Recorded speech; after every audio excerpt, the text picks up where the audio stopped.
നമസ്കാരം. ഴ എന്ന സിനിമ ജൂലൈ 2-ാം വാരം തിയേറ്ററുകളിലെത്തുകയാണ്. ഇതിനോടകം തന്നെ ചെറിയ രീതിയിൽ പ്രേക്ഷക ശ്രദ്ധ ആ ചിത്രത്തിന് ലഭിച്ചത് അതിലെ പാട്ടുകൾ, പ്രത്യേകിച്ചും വാനിൽ പടരും എന്നുള്ളൊരു ഗാനത്തിലൂടെയാണ്. ആ ഗാനം രചിച്ച ജയകുമാർ സാർ നമ്മോടൊപ്പം ഉണ്ട്. അത് പാടിയ പി കെ സുനിൽകുമാർ സുനിയോട് നമ്മോടൊപ്പം ഉണ്ട്. ഈ കുറച്ച് സമയമാണെങ്കിലും ജയകുമാർ നമ്മോടൊപ്പം ഉള്ള ഈ സമയത്ത് അദ്ദേഹത്തിൻ്റെ അനുഭവത്തിൽ നിന്നും കുറച്ച് കാര്യങ്ങൾ നമ്മൾ ചോദിച്ച് മനസ്സിലാക്കാൻ ഉദ്ദേശിക്കുകയാണ്. സുനിയേട്ടാ നമസ്കാരം. ഇന്നത്തെ കാലഘട്ടത്തിൽ കാമ്പുള്ള സിനിമയും കാമ്പുള്ള ഗാനങ്ങളും ജനങ്ങൾ ആഗ്രഹിക്കുന്നു എന്നുള്ളതൊരു സത്യമാണ്. അതിൻ്റെ ഉത്തരമാണ് വാനിൽ പടരും എന്ന ഗാനം. ഒരുപിടി ആളുകൾ സാറിൻ്റെ ഈ പാട്ടിൻ്റെ രചനയെ പറ്റിയിട്ടും അതിൻ്റെ സംഗീതത്തെ പറ്റിയും ഒരുപാട് പേര് എന്നെ നേരിട്ട് വിളിച്ചും അല്ലാതെ യൂട്യൂബിൽ കമൻ്റ് ഇട്ടിട്ടും പ്രതികരിച്ചിട്ടുണ്ട്. വളരെയധികം സന്തോഷം തോന്നിയ നിമിഷങ്ങളാണത്. സർ, 90കളിൽ സംഭവിച്ച ഒരു യഥാർത്ഥ സംഭവത്തെ ആസ്പദമാക്കിയ ഒരു കഥയാണ് ഴായുടെ പ്രമേയം. അപ്പോൾ 90കളിലെ പാട്ടെന്ന് പറയുമ്പോൾ നമുക്കറിയാം, അങ്ങനെ ഒരു സിനിമ ഡിമാൻഡ് ചെയ്യുന്നത് 90കളിലെ ആ ഒരു ഫ്ലേവർ പാട്ടുകളിലുണ്ടാവണം. അങ്ങനെയാണ് സാറിൻ്റെ അടുത്ത് എത്തുന്നത്. പിന്നെ ഞാൻ പറഞ്ഞ പോലെ നമ്മുടെ എല്ലാ സിനിമകളിലും ഒരു ലെജൻഡറി ഒരാളെ നമ്മൾ ഇൻവോൾവ് ചെയ്യിക്കണം എന്നൊരു അത്യാഗ്രഹം നമുക്കുണ്ടല്ലേ. അങ്ങനെ വരുമ്പോൾ ആ 90കൾ 85 സാറ് സജീവമായി വരുന്ന ഒരു സമയം. അതിന് മുമ്പ് പാട്ട് എഴുതിയിട്ടുണ്ട്. 85 കാലഘട്ടം തൊട്ട് കുറേ ലെജൻഡറി മ്യൂസീഷ്യൻസിൻ്റെ കൂടെ വർക്ക് ചെയ്തു. ഇന്ന് 40 വർഷങ്ങൾക്ക് ഇപ്പുറം പുതിയ തലമുറയോടൊപ്പം വർക്ക് ചെയ്യുന്നു. ഒരുപാട് മാറ്റങ്ങളുണ്ട് ഈ 40 വർഷത്തിനിടയ്ക്ക്. സിനിമയാണെങ്കിലും നിർമ്മാണമാണെങ്കിലും പാട്ടുകളാണെങ്കിലും. അപ്പോൾ ഇതിൻ്റെ ഒരു ഇമ്പാക്റ്റ് സാർ എങ്ങനെ നോക്കിക്കാണുന്നു? ഞാൻ ഈ ഴ എന്ന് പറയുന്ന സിനിമയിൽ പാട്ട് എഴുതാൻ പറഞ്ഞു. ഒരു പാട്ട് എഴുതിയിട്ടുള്ള ഞാൻ 2 പാട്ട് എഴുതി. ഒരു പാട്ട് എഴുതിയിട്ടുള്ളൂ. അപ്പോൾ അതിൻ്റെ സന്ദർഭം പറഞ്ഞു, പിന്നെ ട്യൂണും തന്നു. ഈ സാധാരണ ട്യൂണിട്ട് പാട്ട് എഴുതാൻ പറയുമ്പോൾ അതൊരു പുതിയ സംഭവമല്ല. നേരത്തെ ജോൺസനും രവീന്ദ്രനും ഒക്കെ ട്യൂണിട്ട് പാട്ട് എഴുതാൻ പറയും. പക്ഷെ നമ്മൾ നെഗോഷിയേറ്റ് ചെയ്യും. 4 പാട്ടുണ്ടെങ്കിൽ 2 ട്യൂണിട്ട് എഴുതിക്കോ, 2 ഞാൻ എഴുതിത്തരാമെന്ന് പറയും. ഇപ്പോൾ അങ്ങനെയല്ല, എല്ലാവരും ട്യൂണിട്ടിട്ടാണ് എഴുതുന്നത്. അപ്പോൾ ഇതും ട്യൂണെന്ന് കേട്ടപ്പോൾ എനിക്ക് കുറച്ചൊരു നിരാശയുണ്ടായി. സന്ദർഭം നല്ലതാണ്, പക്ഷേ ആ ട്യൂണ് എനിക്കൊരു ബുദ്ധിമുട്ടുണ്ടാക്കിയൊരു ട്യൂണല്ല. കാരണം ആ സന്ദർഭം ആവശ്യപ്പെടുന്ന ഒരു സംഗീത ശില്പം, ആ സന്ദർഭത്തിന് ചേരുന്ന ഒരു ട്യൂണാണെങ്കിൽ സ്വാഭാവികമായിട്ട് നമ്മൾ എഴുതുന്ന വരികളും ഏറെക്കുറെ ആ ഭാവത്തിൽ തന്നെയാണ് എന്നുള്ളത് കൊണ്ട് ഈ ട്യൂണുമായിട്ട് സിങ്കാവും. പലപ്പോഴും ഈ സിങ്കിങ് വരാത്തതാണ്, ഈ സിങ്ക്രണൈസേഷൻ വരാത്തത് കൊണ്ടാണ് ട്യൂണിട്ട് എഴുതിയ പാട്ടുകളിലെ അർത്ഥവും അതിൻ്റെ ട്യൂണും രണ്ടിടത്ത് ഇങ്ങനെ കിടക്കുന്ന പോലെ നമുക്ക് തോന്നുന്നത്. ഇവർ തമ്മിലൊരു ബന്ധവുമില്ല. ട്യൂണിനെ ഒപ്പിച്ച് എന്തൊക്കെയോ എഴുതി വെച്ചു. അത് ഈ കാലഘട്ടത്തിൽ ഇപ്പോൾ. പക്ഷെ നേരത്തെ ഉള്ളതിനകത്ത് ഒരു വ്യത്യാസമുണ്ട്. ഞാൻ ഈ ട്യൂണിട്ട് പാട്ട് എഴുതിയിട്ടുണ്ട്. എൻ്റെ ആദ്യത്തെ പാട്ട് ഉൾപ്പെടെ, ആദ്യത്തെ പാട്ടെന്ന് പറഞ്ഞാൽ ഒഴിവുകാലത്തെ പാട്ട് തുടങ്ങി, അത് ട്യൂണിടാതെ എഴുതിയ പാട്ട്. അതേസമയത്ത് കൂടെ വാ എന്നുള്ളത് ട്യൂണില്ലാതെ എഴുതിയതാണ്. അപ്പോൾ അതിലത് 2 പാട്ട് ട്യൂണിടാതെ എഴുതിയതാണ്. അപ്പോൾ എനിക്കിത് രണ്ടും വാസ്തവത്തിൽ വലിയ ബുദ്ധിമുട്ടില്ല. പക്ഷേ ട്യൂൺ ഇടാതെ എഴുതുന്നതാണ് നമുക്കിഷ്ടം. കാരണം എന്തെന്ന് വെച്ചാൽ നമുക്ക് അതിനകത്ത് ഫ്രീഡം ഉണ്ട്. മ്യൂസിക്കലി, ആശയപരമായും മ്യൂസിക്കലായിട്ടും നമുക്കതിനെ വേറെ ഒരു വിധാനത്തിലേക്ക് കൊണ്ടുപോകാനൊരു ഫ്രീഡം നമുക്കുണ്ട്. എന്നാൽ മ്യൂസിക് തന്നു കഴിയുമ്പോൾ നമുക്കൊരു ഫ്രെയിം തന്നിട്ട് അതിനകത്ത് നിൽക്കുന്നതുകൊണ്ട് ദോഷമൊന്നുമില്ല. കാരണം ഒരു മ്യൂസിക്കൽ ശില്പമാണത്. ട്യൂൺ തരുന്ന സമയത്ത് തമ്പി സാറൊക്കെയാണെങ്കിൽ നമ്മളൊരു ട്യൂൺ കൊടുത്താൽ അദ്ദേഹത്തിൻ്റെ ഒരു ട്യൂൺ ഇട്ടിട്ട് അങ്ങനെ എനിക്ക് എഴുതുമെന്ന് പറയാം. അപ്പോൾ അതൊരു താളത്തിൽ അങ്ങനെ എങ്ങനെയാണ് സാധാരണ ട്യൂണിട്ട് എഴുതുക എന്ന് പറഞ്ഞാൽ എളുപ്പമല്ല. എന്ന് വെച്ചാൽ ട്യൂൺ എന്ന് പറയുമ്പോൾ അതിനകത്ത് ട്യൂൺ മാത്രമല്ല, പല സംഗതികൾ ഇതിനകത്ത് മ്യൂസിക് ഡയറക്ടർ കണ്ടിട്ടുണ്ട്. നമ്മൾ ട്യൂണിൻ്റെ ഫ്രെയിം മാത്രം എടുത്താൽ ഒരു പക്ഷേ നമുക്ക് എഴുതാം. അതിൻ്റെ മാത്രകൾ എണ്ണിയോ ഒക്കെ നമുക്ക് എഴുതാം, അങ്ങനെ എഴുതാം. പക്ഷേ അതല്ല മ്യൂസിക് ഡയറക്ടർ ആഗ്രഹിക്കുന്നത്. 2 വാക്ക്, ഇപ്പോൾ 2 അക്ഷരമുള്ള വാക്ക് 3 അക്ഷരത്തിനോട് ചേരുമ്പോൾ ഉള്ളൊരു സുഖം അദ്ദേഹം മനസ്സിൽ കണ്ടിട്ടുണ്ട്. നമ്മളത് 5 അക്ഷരത്തിലുള്ളൊരു വാക്ക് എഴുതി കൊടുത്താൽ അത് മീറ്റർ കറക്റ്റ് ആയിരിക്കും, പക്ഷേ മ്യൂസിക് ഡയറക്ടർ ഉദ്ദേശിച്ച ഭാവം വരില്ല. അത് വരുത്താനാണ് നമുക്ക് ശ്രമം. സാർ ഇപ്പോൾ എഴുതിയ പാട്ട് ഫസ്റ്റ് 2 ഒന്ന് പാടും. മ്യൂസിക് വരും, അങ്ങനെയുള്ള നമുക്ക് സംശയം ചോദിക്കാൻ വേണ്ടിയാണ്. ഇപ്പം 2 ലൈൻ വാനിൽ പടരും നോവിൻ കരിമേഘം. ഇത് രാരാ പറഞ്ഞലകൻ.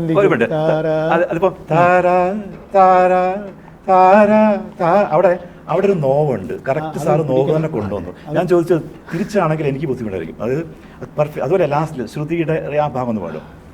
താഴെ നിവരും ഇരുളിൻ കൂടാരം നിഴലുകളിഴയും മൗനത്താഴ്വാരം ജീവിതമിവിടേതോ ശ്രുതിയിടറിയ സ്വരവികലതയ ഒരു കൺക്ലൂസീവായിട്ടുള്ളൊരു സംഭവം. അതായത് എൻ്റെ പ്രശ്നങ്ങൾ മൊത്തം എൻ്റെ ലൈഫിലുണ്ടായിരുന്ന എല്ലാ ശ്രുതി വികലതയാണല്ലോ. അതല്ല, ഞാൻ വെറുതെ ഒരു ബാക്ക്ഗ്രൗണ്ട് സ്കോറിൽ ഒതുങ്ങേണ്ട 2-3 മിനിറ്റ് ഈ പാട്ട് വന്ന വരികൾ വന്ന സമയത്ത് ഒരു നെക്സ്റ്റ് ലെവലോട്ട് എൻ്റയർ മൂവി ലിഫ്റ്റ് ചെയ്യുന്നുണ്ട്. ഇപ്പോൾ പാട്ടില്ലാതെ സിനിമ കാണുന്നത് തന്നെ പൂർണ്ണമാകുന്നില്ല.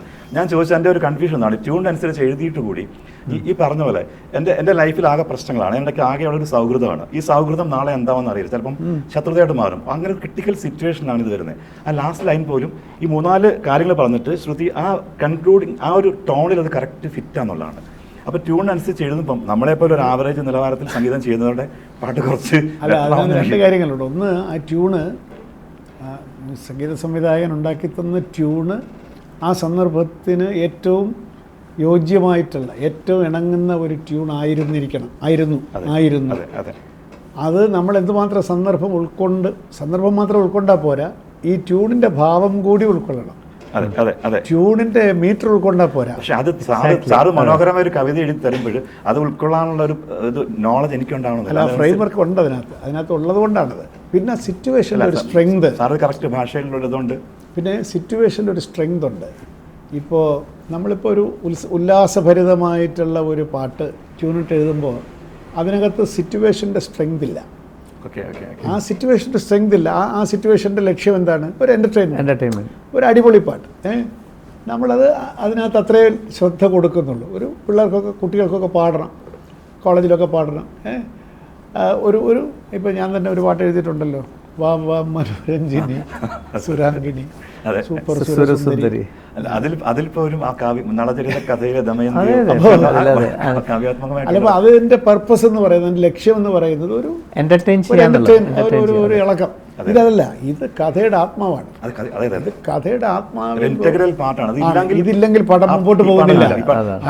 അങ്ങനെയുള്ള പാട്ടുകൾ വരുന്നില്ല ഇപ്പം ബാക്ക്ഗ്രൗണ്ട് സ്കോർ. അത് എന്തുകൊണ്ടെന്ന് വെച്ചാൽ എനിക്ക് തോന്നുന്നത്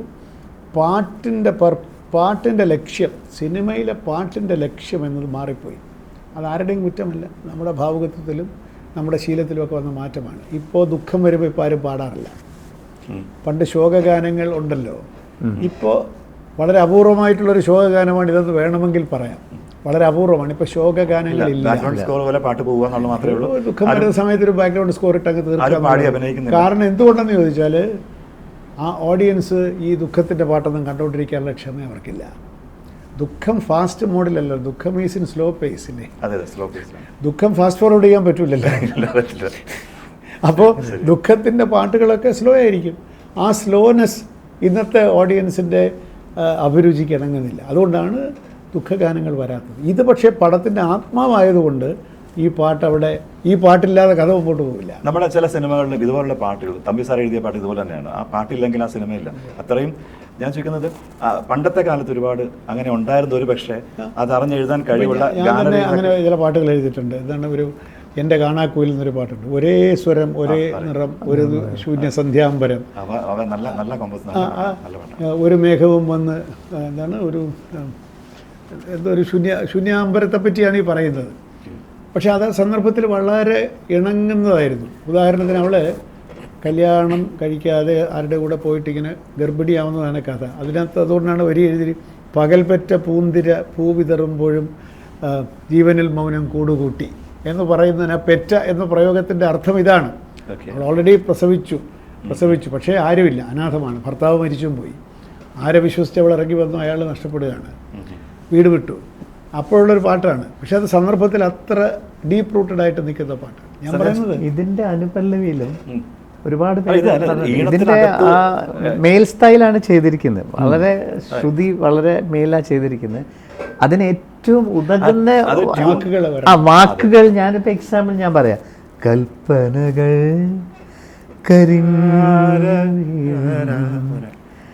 കരളുരുകും ഗ്രീഷ്മമായി, പിൻവിളികൾ വിമോഹമായി, നടവഴികൾ ശൂന്യമായി, ദിശയേതെന്നറിയാതെ യാത്രയായി, തണലില്ല ഭൂമിയിലൂടെ ഇനി അലിവേതുമറിയാതെ വിധി എഴുതിയ കഥ ഇത് തുടരും.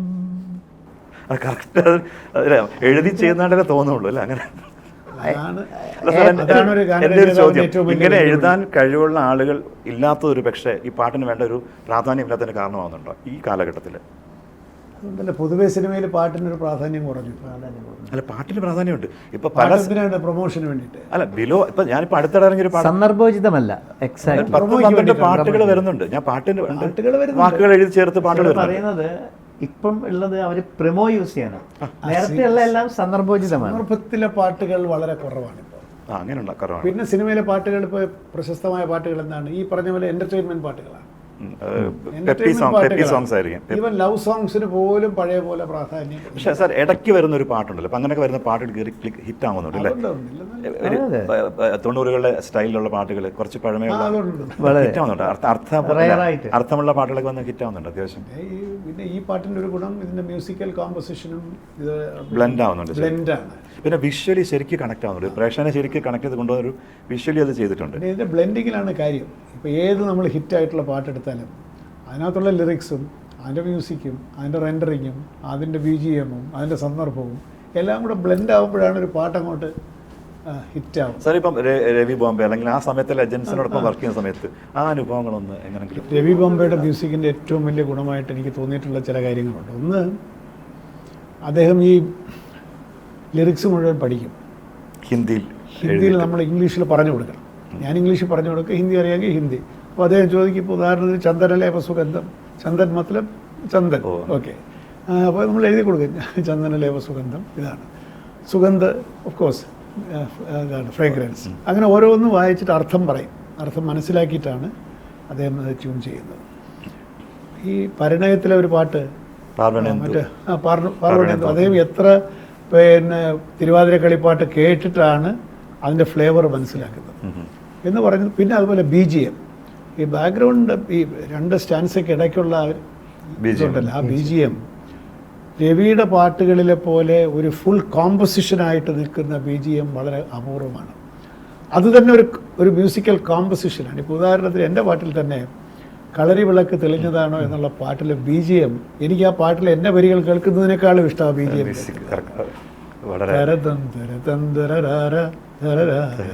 അതൊരു പാട്ടാണ്, അതൊരു കോമ്പസിഷനാണ്.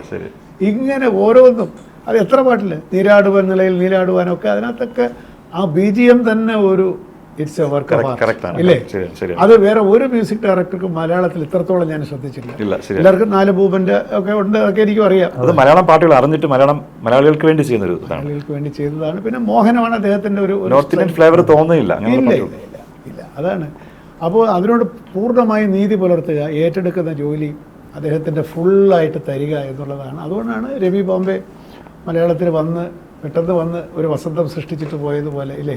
ഇപ്പോഴും എല്ലാ പാട്ടും ഞാൻ 2 പടമേ ഇതുമായിട്ട് ചെയ്തുള്ളൂ. വേറൊരു പടം കൂടെ ചെയ്തു. ഞാൻ എന്തൊരു ഗഗന നീലിമ മിഴികളിൽ എഴുതിയ കുസുമ ചാരുത എന്നൊരു പാട്ടൊക്കെ ഞാൻ പിന്നെ ചെയ്തൊരു പടം ഓടിയില്ല. ഓഫ് കോഴ്സ് വേറെ ഈ ഗഗന നീലിമം കുറച്ച് ഹിറ്റായ പാട്ടാണ്, നല്ല പാട്ടാണ്. അപ്പോൾ അതൊരു പ്ലഷർ. ഞങ്ങൾ 3ാമതൊരു പടത്തിനും യോജിച്ചു, പക്ഷെ പടം നടന്നില്ല. ബോംബെയിൽ പോയി ഞാൻ അദ്ദേഹത്തിന് 2 പാട്ടും കൊടുത്ത്, വീട്ടിൽ പോയി 2 പാട്ടും കൊടുത്തിട്ട് പ്രൊഡ്യൂസർ വിളിക്കും, അഡ്വാൻസുമായിട്ട് വരും എന്നൊക്കെ പറഞ്ഞ് പ്രൊഡ്യൂസർ പോയതുമില്ല, അഡ്വാൻസ് കൊടുത്തുമില്ല. ആ 2 പാട്ട് അദ്ദേഹത്തിൻ്റെ കയ്യിൽ ഇപ്പോഴും ഇരിപ്പുണ്ട്. ബോംബെയിൽ ഞാൻ വീട്ടിൽ പോയി കൊടുത്തതാണ്. പിന്നെ ഒരു ഫൈൻ ജെന്റിൽമാൻ, അതാണ്.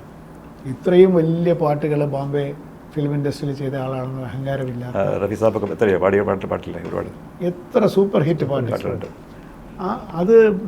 അതൊരു വലിയ കലാകാരൻ്റെ ഒരു വിനയവും ഒരു മനുഷ്യത്വമൊക്കെ ഞാൻ അനുഭവിച്ചിട്ടില്ല. ഞാനുമായിട്ട് ഒരു കുറച്ചൊരു നല്ലൊരു കെമിസ്ട്രി, ഒരുപാട് പടങ്ങളത് ഞങ്ങൾ അധികം ചെയ്തില്ലെങ്കിലും ഒരുപാട് പടങ്ങൾ അദ്ദേഹവുമായിട്ട് ചെയ്ത ഗാനരചയിതാക്കൾക്കുള്ളതിനേക്കാൾ കൂടുതൽ എന്നോട് ബന്ധമുണ്ടായിരുന്നു എനിക്ക് തന്നെ അറിയാം. അപ്പോൾ തിരുവനന്തപുരത്ത് വന്നാൽ എന്നെ വിളിക്കും. പിന്നെ അതുപോലെ തന്നെ രവീന്ദ്രൻ മാഷ്, കൂടുതൽ പാട്ട് ചെയ്ത രവീന്ദ്രൻ മാഷിൻ്റെയും ജോൺസൺ മാഷിനെയാണ് എൻ്റെ ഒരു കാലത്ത് അവരും അങ്ങനെ അടുത്തിടെ ഞാൻ ജോൺസൺ മാഷിൻ്റെ 700 പാട്ടുകൾ ഏറ്റവും മികച്ച ഒരു 10 പാട്ടിൻ്റെ ഒരു സ്റ്റഡി കണ്ടു. അതിൽ നമ്മുടെ സൂര്യാംശം ഓരോ വയൽപ്പൂവിലുണ്ട്. അതുപോലെ പാട്ടില്ലേ മറ്റേ മെല്ലെ മെല്ലെ മുഖപടം, ആ 10 പാട്ടിൽ ജോൺസന്റെ ഗുണം ഞാൻ എപ്പോഴും പറയും. ജോൺസണും രവീന്ദ്രനായിട്ടുള്ള ഒരു കമ്പാരിസൺ നടത്തിയാൽ ജോൺസൺ ഒരു കായൽ തിര പോലെയാണ്, കായലാണ്. മറ്റേ ഇങ്ങനെ അലയടിക്കുന്ന സമുദ്രം പോലെയാണ്. സമുദ്രം. അത് അസ്വസ്ഥവുമാണ്. എന്നാൽ ജോൺസൺ അങ്ങനെയല്ല, വളരെ ഒരു കാമൻ, വളരെ ഒരു പ്രശാന്തത. എത്ര പാട്ടുകളിലൊരു പ്രശാന്തതയുണ്ട്. ആ ദേവരാജ മാസ്റ്ററിൽ കിട്ടിയ ആ സ്കൂളാണ്. ആ സ്കൂളാണ്. ഇന്ന് സാർ പുതിയ തലമുറ പോലും ഏറ്റവും കൂടുതൽ അൺപ്ലഗ് ചെയ്യുന്നത് ജോൺസൺ മാഷിൻ്റെ പാട്ടിലാണ്. വെറും പിയാനോ വെച്ചിട്ട് പാടുന്നത് ജോൺസൺ മാഷിൻ്റെ പാട്ട് കൂടുതലും. ബാബുക്കയുണ്ട്, അല്ലെങ്കിൽ വിദ്യാസാഗർ ഉണ്ടെങ്കിലും ജോൺസൺ മാഷിന് ആ ഒരു, കാരണം അതിനൊരു മ്യൂസിക്കാലിറ്റി, അതിൻ്റെ ഒരു മ്യൂസിക്കൽ ക്വാളിറ്റി കാലത്തിന് അതിജീവിക്കുന്ന ഒരു ക്വാളിറ്റി അതിലുണ്ട്. പിന്നെ വേറെ എന്നുള്ളത് അത് ഈ ദേവരാജ മാസ്റ്ററുടെ ഒരു ശിക്ഷണമുണ്ട് കേട്ടോ അതിനകത്ത്. ഈ ഗിമ്മിക്സ് എന്നുള്ളതില്ലല്ലോ, ഗിമ്മിക്സേ ഇല്ല. കാരണം അതുപോലെ ചെയ്ത് അദ്ദേഹം വെറുതെ വിടില്ല. അതാണ് ദേവരാജ മാസ്റ്ററുടെ ഒരു സ്കൂളാണത്. ഗിമ്മിക്സ് ഇല്ല, പക്ഷെ ബെസ്റ്റായിട്ട് ചെയ്യുക എന്നുള്ളതാണ്. എനിക്ക് ജോൺസണോട് വളരെ ഇഷ്ടപ്പെട്ടൊരു ഒരു മ്യൂസിക് ഡയറക്ടറാണ്. ട്യൂണിനനുസരിച്ചില്ല കൂടുതൽ പാട്ടുകളും ജോൺസൺ അല്ലാതെ ചെയ്തിട്ടുണ്ട്. അങ്ങനത്തെ ഒരു വിഷയമുള്ള ആളാണ്. ഈ സാരംഗി മാറിലണി എന്നുള്ള പാട്ട് അത് ട്യൂണിട്ട് എഴുതാണ്. സാരംഗി മാറിലണി എഴുതാണ്. പിന്നെ വേറൊരു പാട്ടുണ്ടല്ലോ, അതില് ഒരു തീയലയിൽ പൂക്കാലം കാമിനി മുല്ലകൾ എന്നുള്ളൊരു പാട്ട്, അതും ട്യൂണിട്ട് എഴുതിയതാണ്. അല്ലേ? മിക്കവാറൊക്കെ ട്യൂണിട്ട് എഴുതിയതാണ്. പക്ഷേലെ പാട്ടുകളും, പക്ഷേലെ ഒരു സൂര്യാംശു ട്യൂണിട്ട് എഴുതിയതല്ല. അല്ല, മറ്റേ പാട്ട് എന്താണ്, രാവിൻ വിരൽ സ്പർശനം എന്നൊരു പാട്ടുണ്ടല്ലോ, മോവന്തിയായി, അത് ട്യൂണിട്ട് എഴുതിയ പാട്ടാണ്.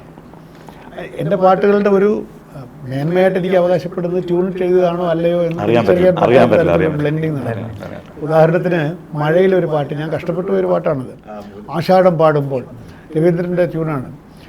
രവീന്ദ്രൻ്റെ ട്യൂണിട്ട് എഴുതുക എന്നുള്ളത് അത്ര എളുപ്പമല്ല. അത് കയറി ഇറങ്ങിയും പക്ഷേ ചെയ്ത് കൊടുത്താൽ വളരെ ഹാപ്പിയാണ്. വളരെ ഹാപ്പിയായിട്ട് പാടി അതങ്ങ് ഫുൾ ഓഫ് എനർജിയാണ് ഈ രവീന്ദ്രൻ. ഈ മനോരഞ്ജനെ ട്യൂണിട്ട് എഴുതിയാണോ? അതെങ്ങനെയാണ് എഴുതുന്നത് എനിക്കിപ്പോൾ ഞാൻ ഓർക്കാൻ ഇഷ്ടപ്പെടാത്തൊരു പാട്ടാണ്. അഭിപ്രായ വ്യത്യാസം ഞാനിത് എഴുതി കൊടുത്ത പാട്ടില്ല, അതിങ്ങനെയൊന്നും അല്ലായിരുന്നു. ഈ സുരാംഗണി അല്ല, സുരാംഗണി സൂപ്പർ സുരസുന്ദരം ഞാൻ എഴുതിയല്ല, അതൊക്കെ എങ്ങനെ എഴുതി ചേർത്താണ്. പിന്നെ സിനിമയിൽ ഞാൻ പിന്നെ അത്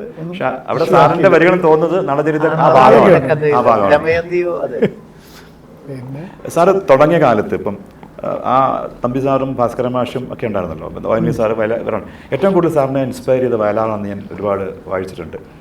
അവരിൽ നിന്ന് ഇൻസ്പയർ ചെയ്യുന്നുള്ളതിനേക്കാൾ കൂടുതൽ വയലാർ രാമവർമ്മയോടുള്ള ഒരു ആരാധന, ഒരു ലിറിക് റൈറ്റർ എന്നുള്ള നിലയ്ക്ക് എൻ്റെ ഒരു മോഡൽ ഒക്കെ വയലാറാണ്. പക്ഷേ എൻ്റെ അടുത്ത് ചിലർ പറയാറുണ്ട് ONV സാറിൻ്റെ പാട്ടുകളോടാണ് എൻ്റെ പാട്ടുകൾക്ക് കൂടുതൽ ഒരു സാമ്യം, കുറച്ചൊരു ലിറിക്കൽ അല്ലെങ്കിൽ ഒരു സാഹിത്യപരമായിട്ട് സാറിൻ്റെ പാട്ടുകളിലാണല്ലോ. വയലാർ കുറച്ചും കൂടെ സിമ്പിളായിട്ട് എഴുതും. സംസ്കൃതം എഴുതുമില്ലെന്നല്ല, പക്ഷേ ഈ ഒരു ONV സാറിൻ്റെ ഒരു സ്കൂളാണ് എൻ്റെ വാക്കുകൾ എന്നൊക്കെ ചിലരൊക്കെ എന്നോട് പറയാറുണ്ട്. ഓൾദോ എൻ്റെ മാനസഗുരു വയലാറാണ് എന്നുള്ളത് ഞാൻ എല്ലായിടത്തും പറയുന്നതാണ്. കാരണം വയലാറിൻ്റെ പാട്ടുകൾ കേട്ടാണ് ഞാൻ പഠിച്ചത്. അത് എന്തുകൊണ്ടെന്ന് ചോദിച്ചാൽ ഞാൻ ഒന്നാമത് വയലാറിൻ്റെ കവിതകൾ ഒരുപാട് വായിച്ചു. പിന്നെ അച്ഛനും വയലാറുമായിട്ടൊരു ബന്ധം വളരെ അടുപ്പമാണ്. അപ്പോൾ വയലാർ എഴുതുന്ന ഓരോ പാട്ടും ഞാനിങ്ങനെ പഠിക്കുകയാണ്. എന്തുകൊണ്ട് ആ സന്ദർഭത്തിൽ അങ്ങനെ എഴുതി, എന്തുകൊണ്ട് ഇങ്ങനെ എഴുതിയില്ല, ഞാനാണെങ്കിൽ എന്ത് എഴുതും, ഇങ്ങനെ ഒരു പഠന പ്രക്രിയ ഇതിൻ്റെ പിന്നാലെ നടന്നിട്ടുണ്ട്. ഇപ്പോൾ ഉദാഹരണത്തിന് കറുത്ത ചക്രവാള മതിലുകൾ ചൂഴും കാരാഗ്രഹമാണ് ഭൂമി, അശ്വമേധത്തിലെ പാട്ടാണ്. എനിക്ക് അത്ഭുതം തോന്നി. അന്ന് ട്യൂണ് കേട്ടില്ല. സിനിമാ മാസിക എന്നൊരു മാസികയിൽ ഈ ലിറിക്സ് വന്നതാണ്. അപ്പോൾ അശ്വമേധത്തിലെ പാട്ടാണ്, ദേവരാജൻ മ്യൂസിക്, സുശീല പാടിയ പാട്ടാണെന്ന് പറഞ്ഞ് ലിറിക്സ് കൊടുത്തിരിക്കുകയാണ്. അപ്പോൾ എനിക്ക് അത്ഭുതം തോന്നി, ഇതെങ്ങനെ ട്യൂൺ ചെയ്യും? ഇല്ലെങ്കിൽ ഗദ്യം പോലാണല്ലോ ഇത്. കറുത്ത ചക്രവാള മതിലുകൾ ചൂഴും കാരാഗ്രഹമാണ് ഭൂമി. ഞാൻ എൻ്റേതായ രീതിയിലൊക്കെ ഒന്ന് ട്യൂൺ ചെയ്ത് നോക്കിയിട്ട് ഒന്നും വഴങ്ങുന്നില്ല. ഞാനിങ്ങനെ പടം കാത്തിരിക്കുകയാണ്. അപ്പോൾ ഇത് ദേവരാജൻ മാസ്റ്റർ അതിനെ മെരുക്കിയെടുത്ത് ഇതല്ലാതെ ഒരു ട്യൂണ് പറ്റുകയില്ല എന്ന് തോന്നി. മാത്രമല്ല പിന്നെ ഞാൻ ആലോചിച്ചപ്പോൾ ഒരു കുഷ്ഠരോഗിയാണ് എന്ന് കൺഫേം ചെയ്ത് കഴിഞ്ഞതിന് ശേഷം സാനിറ്റോറിയത്തിൽ പെട്ടുപോയ ഒരു സ്ത്രീയുടെ, ഒരു സുന്ദരിയുടെ, ഒരു യുവതിയുടെ ആ മനസ്സിൻ്റെ ഒരു വിരസതയും എന്താ പറയേണ്ടത്, ഒരു നിയന്ത്രണവും, ആ ഒരു വിരസത ഒക്കെ ഉണ്ടല്ലോ, ആ ഒരു ലോങ് മീറ്റർ കൊണ്ടാണ്, ആ ഒരു മീറ്ററിൻ്റെ ലെങ്ത് കൊണ്ടാണ് അവളുടെ അവസ്ഥ മുഴുവൻ ഈ ഗാനരചയിതാവ് നമുക്ക് സംവേദനം ചെയ്തിരിക്കുക. കറുത്ത ചക്രവാള മതിലുകൾ ചൂഴും കാരാഗ്രഹമാണ് ഭൂമി എന്ന് പറയുമ്പോൾ രക്ഷയില്ല. അല്ലാതെ അതേ സമയത്ത് ഇതേ വയലാർ തന്നെ അതേ പടത്തിൽ കല്യാണം കാത്തിരിക്കുന്നവൾക്ക് എഴുതി കൊടുത്ത പാട്ട് തന്നെ 7 സുന്ദര രാത്രികൾ, ഏകാന്ത സുന്ദര രാത്രികൾ, വിവാഹപൂർവ്വ വികാരതരളിത രാത്രികൾ. ആ മീറ്റർ ചൂസ് ചെയ്തതിൻ്റെ ആ ഒരു ഔചിത്യം കണ്ടില്ലേ? ഇവിടെ വിരസതയാണ്. രക്ഷയില്ല. ദിനങ്ങളിങ്ങനെ ഇഴഞ്ഞു നീങ്ങുകയാണല്ലോ. കറുത്ത ചക്രവാള മതിലുകൾ ചൂഴും കാരാഗ്രഹമാണ്. അവിടെ വരികളോ, പൂജയ്ക്കെടുക്കാതെ പുഴുകുത്തി നോക്കും പൂക്കളെ നിങ്ങൾ മറന്നോ, കൊഴിയും ഈ പൂക്കളെ നിങ്ങൾ മറന്നോ എന്നൊക്കെ ചോദിക്കുമ്പോൾ ഇതൊക്കെ കേട്ട് ഞാനെന്നിങ്ങനെ ഒരു കവിയശപ്രാർത്ഥിയായി നടക്കുന്ന ഒരാളാണ്. ഇതൊക്കെ ഇങ്ങനെ അത്ഭുതകരമായ എഴുത്താണല്ലോ എന്ന് ഇങ്ങനെ പഠിക്കുകയാണല്ലോ. അങ്ങനെ ഓരോന്നും ഞാനിങ്ങനെ ആലോചിച്ച് അത്ഭുതപ്പെട്ടിട്ടുണ്ട്. എന്താണ് അരനൂറ്റാണ്ട് മുന്നേ എഴുതിയ കടൽപ്പാലത്ത് ഉജ്ജയിനിയിലെ ഗായികയെ പറ്റി ഞാൻ ഗായികയും അതുപോലെ തന്നെ ഇതില്ലേ നമ്മള് കടൽപ്പാലത്തിലെ ഇവിടെ മനുഷ്യൻ ജീവിച്ചിരുന്നതായി ഇതിഹാസങ്ങൾ നുണ പറഞ്ഞു. ഇവിടെ മനുഷ്യൻ ജീവിച്ചിരുന്നതായി ഇതിഹാസങ്ങൾ നുണ പറഞ്ഞു. ഈശ്വരനെ കണ്ടു, ഇബ്ലീസിനെ കണ്ടു, ഇതുവരെ മനുഷ്യൻ കണ്ടില്ല മനുഷ്യനെ കണ്ടില്ല. അവിടെയൊക്കെ ആ പാട്ട് നമുക്ക് തരുന്ന ആശയം, അത് സെർവ് ചെയ്യുന്ന ഒരു പർപ്പസ് ഉണ്ടല്ലോ. ഫിലോസഫി അതൊക്കെയാണ് ഒരു ഗാനത്തിൻ്റെ. നമുക്ക് ഈ പാട്ടുകളല്ലേ ഉള്ളൂ. നമുക്ക് മലയാളികൾക്ക് സിനിമാ പാട്ടേ ഉള്ളൂ. ഹിന്ദിയിലെ പോലെ നമുക്ക് ഗസൽസോ അല്ലെങ്കിൽ തുമ്രിയോ അല്ലെങ്കിൽ ഒന്നുമില്ലല്ലോ ഇവിടെ. നമുക്ക് പാടാൻ, മലയാളിക്ക് പാടാൻ സിനിമാ പാട്ട്. ഒരു കാലത്ത് നാടകഗാനങ്ങളുണ്ടായിരുന്നു, ഇപ്പോൾ അതില്ല. അപ്പോൾ ഈ പാട്ടുകൾ നമുക്ക് പാടാൻ പാട്ടില്ലാത്തൊരു കാലഘട്ടത്തിലൂടെയാണ് നമ്മൾ കടന്നു പോകുന്നത്. ശരിക്കും നമ്മുടെ മക്കൾക്ക് പാടാൻ പാട്ടില്ല, നമുക്ക് പഴയ പാട്ടുകളുണ്ട്. പക്ഷെ കുട്ടികൾക്ക് പഴയ പാട്ടേ ഉള്ളൂ. ഇപ്പോഴും പാടുന്ന പഴയ പാട്ടുകളാണ്. എന്തുകൊണ്ടെന്ന് പറഞ്ഞാൽ അതിനൊരു സ്ട്രക്ചർ, അതിൻ്റെ അർത്ഥം, അതിൻ്റെ ഭാവം, അതിൻ്റെ ലയം, ഇതൊന്നും ഇപ്പോഴത്തെ പാട്ടുകൾക്ക് അവകാശപ്പെടാനില്ല. അത് ഇപ്പം ഞാൻ ഈ പല പ്രസംഗത്തിലൊക്കെ പറയുന്നുണ്ട്. എന്താണ് ഈ പാട്ടുകൾക്ക് പറ്റിയത്? ഈ മ്യൂസിക് ഡയറക്ടേഴ്സൊക്കെ മോശക്കാരാണെന്നൊന്നും എനിക്ക് അഭിപ്രായമില്ല. അവരെല്ലാം ഗിഫ്റ്റഡാണ്. എഴുത്തുകാരും മോശക്കാരാണെന്ന്. പക്ഷേ എങ്ങനെയോ ചില ധാരണ പെശകുകൾ പഴയ പാട്ടിൽ നിന്നൊക്കെ മോചിപ്പിക്കണം വേണം. ഇപ്പം പിന്നെ എല്ലാവരും ചൊല്ലണം എന്നുള്ള മട്ടിൽ ഇപ്പോൾ നമുക്ക് പാട്ട് എഴുതാൻ പറ്റുകയില്ല. ഇപ്പോൾ പ്രേമിക്കുമ്പോൾ താമസം എന്തേ വരുവാൻ എന്നുള്ള വളരെ പതിഞ്ഞ മട്ടിൽ ഇപ്പോൾ പ്രേമിക്കാൻ പറ്റില്ല. ശരി തന്നെ, കാലഘട്ടത്തിനനുസരിച്ച് മാറണം. പക്ഷേ ഇങ്ങനെയാണോ മാറ്റം? ഇങ്ങനെ മാറാൻ പാടുള്ളൂ. വേറൊരു തരത്തിലുള്ള മാറ്റം മലയാള ഗാനങ്ങൾക്ക് ആയിക്കൂടെ? ഇപ്പോൾ തമിഴ് പാട്ടുകൾ പോലും ഇത്രയും മോശമായിട്ടില്ല. തമിഴ് പാട്ടുകളും ഹിന്ദി പാട്ടുകളൊന്നും ഇത്രയും മോശമായിട്ടില്ല. എന്തുകൊണ്ട് മോശമായെന്ന് ചോദിച്ചാൽ, ഒന്ന്, ലിറിക്സിന് കൽപ്പിച്ചിരിക്കുന്ന അങ്ങേയറ്റം വില കുറഞ്ഞ ഒരു സ്ഥാനം. Lyrics is unimportant. ഞങ്ങളുടെ ഈ ശബ്ദഘോഷത്തിനകത്ത് എന്തെങ്കിലുമൊക്കെ വാക്കുകൾ കുത്തിത്തറച്ചാൽ മതി, ഒരു സ്പേസ് ഫില്ല് ചെയ്ത് ഒരു ഫില്ലർ ജോലി മാത്രമായി ലിറിക് റൈറ്ററെ മാറ്റുമ്പോൾ ഈശ്വരനെ കണ്ടു, ഇബിലീസിനെ കണ്ടു, ഇതുവരെ മനുഷ്യനെ കണ്ടില്ല എന്നൊന്നും ഒരു ലിറിക് റൈറ്റർ ഇനി എഴുതില്ല. സാർ, കഴിവിൻ്റെ പറയുമ്പോൾ ഇപ്പോൾ കഴിവിൻ്റെ അത്ര ആവശ്യമുണ്ട്. ഇപ്പം കമ്പോസ് ചെയ്യാനാണെങ്കിലും ലിറിക് എഴുതാൻ പോലും ആർട്ടിഫിഷ്യൽ ഇൻ്റലിജൻസിൻ്റെ അല്ലേ കൊടുത്ത സിറ്റുവേഷൻ കൊടുത്ത പാട്ട്. ആർട്ടിഫിഷ്യൽ ഇൻ്റലിജൻസ് പരാജയപ്പെടാൻ പോകുന്ന ഏക മേഖല എന്ന് പറയുന്നത് ക്രിയേറ്റിവിറ്റിയുടെ മേഖലയാണ്. ഞാനത് അന്നും ഇന്നും പറയുന്ന ഒരു കാര്യം. Creativity is something close to god. Exact. നമ്മൾ ദൈവത്തിനോട് അടുത്ത് നിൽക്കുന്ന ഒരു പ്രവൃത്തി എന്നുള്ളത് ക്രിയേഷനാണ്, ക്രിയേറ്റിവിറ്റിയാണ്. ദൈവം എന്ന് പറയുന്ന വലിയ ക്രിയേറ്റീവ് പ്രിൻസിപ്പിൾ, ഈ പ്രപഞ്ചം മുഴുവൻ സൃഷ്ടിച്ച ഒരു ക്രിയേറ്റീവ് ഇമ്പൾസ് പ്രിൻസിപ്പിൾ ഉണ്ടല്ലോ. ആ പ്രിൻസിപ്പിളിൻ്റെ ഒരു ചെറിയ ഇമിറ്റേഷനാണ് ഒരു കലാകാരൻ. അപ്പോൾ ബിക്കോസ് വി ഓൾസോ ക്രിയേറ്റ്. പക്ഷേ നമ്മൾ ഇമിറ്റേഷനാണ് ദൈവത്തിൻ്റെ, അല്ലെങ്കിൽ ഈ പ്രകൃതിയെ ഇമിറ്റേഷനാണെല്ലാം. ഇപ്പോൾ സപ്തസ്വരങ്ങളാണെങ്കിലും പ്രകൃതിയിലെ ഇമിറ്റേഷനാണല്ലോ. എല്ലാം അത് തന്നെയാണ്. പെയിൻറ്റിങ് എന്താണ്?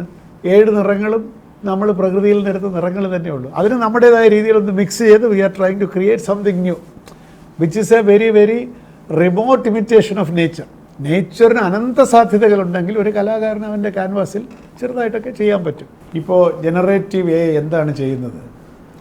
ആ സിസ്റ്റത്തിൽ മാത്രമല്ല, എവിടെയെങ്കിലും ആ സിസ്റ്റത്തിന് ആക്സസ് ചെയ്യാവുന്നുള്ള ഏതെങ്കിലുമൊക്കെ സെർവറിലോ എവിടെയൊക്കെ നമ്മൾ ഇൻപുട്സ് ഉണ്ടോ അതവിടെ പോയി അതിന് കൊടുത്തിരിക്കുന്ന കമാൻഡ് അനുസരിച്ചിട്ട് ഏറ്റവും ക്ലോസസ്റ്റ് ഹ്യൂമൻ ഇൻ്റലിജൻസ് അനുസരിച്ചിട്ട് അത് പ്രോസസ്സ് ചെയ്തൊരു സാധനം തരും. നമ്മൾ പറയുകയാണ് write a love song for me, അല്ലെങ്കിൽ എനിക്കൊരു പ്രേമഗാനം എഴുതിത്താൻ എന്ന് പറഞ്ഞാൽ അത് അവിടെ ഇവിടെയൊക്കെ പോയി പ്രേമഗാനങ്ങളെല്ലാം എടുത്തിട്ട് ഒരു പ്രേമഗാനം എഴുതിത്തരും. ഇല്ലെന്നല്ല. പക്ഷേ ഇതിൽ ഭാവം എവിടെ? പ്രേമം എന്നുള്ളതൊരു ഭാവമാണ്. ഈ ഭാവത്തിൽ എനിക്ക് പലതും തോന്നും. ആ പലത് ഈ ആർട്ടിഫിഷ്യൽ ഇൻ്റലിജൻസിന് തോന്നില്ല. It can access only what is stored. അതിനകത്തുള്ള കാര്യങ്ങളെ സിന്തസൈസ് ചെയ്യാമെന്നല്ലാതെ അതിൽ നിന്ന് നമ്മൾ കവിതയെ പറ്റി പറയും പോലെ 2 വാക്കുകൾ ചേരുമ്പോൾ ഒരു നക്ഷത്രം ഉണ്ടാകുന്നു എന്നൊക്കെ പറയുന്നത് പോലെ ഉള്ള അതൊന്നും പക്ഷെ കമ്പോസിങ്ങിലൊക്കെ ഇപ്പം മ്യൂസിക്കിന് കൊള്ളാവുന്ന ശബ്ദത്തിലൊന്ന് പറഞ്ഞു കിട്ടിയ പാട്ടാക്കാൻ പറ്റും. അത് പറ്റും. പിന്നെ ശ്രുതി ഇല്ലെങ്കിൽ ശ്രുതി കറക്റ്റ് ചെയ്യാൻ പറ്റും. എനിക്കൊരു ഒരുപാട് ഒരു വയലിൻ ലൈവ് വായിക്കണമെങ്കിൽ ഞാൻ വെറുതെ പാടിയിട്ട് ആ നോട്ട് കൊടുത്താൽ അതൊക്കെ പറ്റും. സാർ പറഞ്ഞല്ലോ creativity, it is not possible on stage. സ്റ്റേജിൽ പറ്റില്ല, സ്റ്റേജിൽ പറ്റില്ല, സ്റ്റേജിൽ പറ്റില്ല. സാർ പറഞ്ഞില്ലെങ്കിൽ വരും. ഞാൻ അകലേ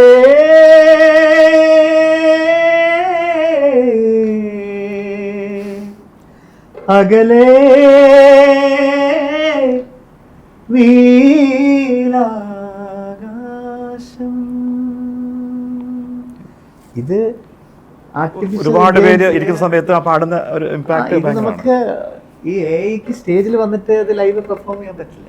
അല്ല, ലൈവ് പെർഫോമൻസ് അല്ല, അതിൻ്റെ അല്ല, അത് മനുഷ്യൻ്റെ ഒരു എന്താണ് ആപ്ലിക്കേഷനാണ്. നമ്മളിപ്പോൾ ആപ്സ് ഫോണിൽ ഉപയോഗിക്കുന്നില്ലേ എന്ന് പറയുന്നത് it's an app. It is for your convenience.